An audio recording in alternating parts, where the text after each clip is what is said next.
Hi, this is Ian for the OPPO Pad Air, and I'll show you how to hide photos in gallery on this device.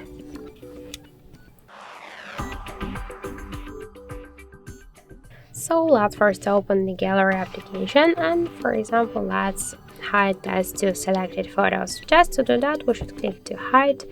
We should set a privacy password now, so just set privacy password and enter the 6 digits password or use the different password type. For example, I'll use the pattern.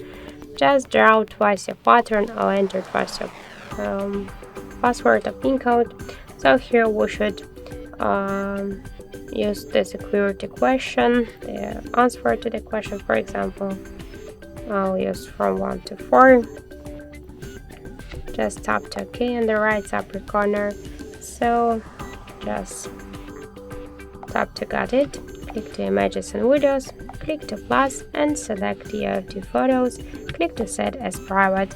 Now we just see them that they are just successfully set it as private, and we can find them in private save.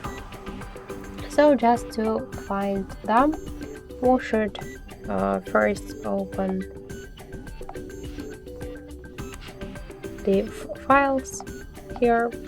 Click to private save, enter your privacy password, and you will see here your photos. Just to unhide them, select them, click set as public, and just move it to the camera roll.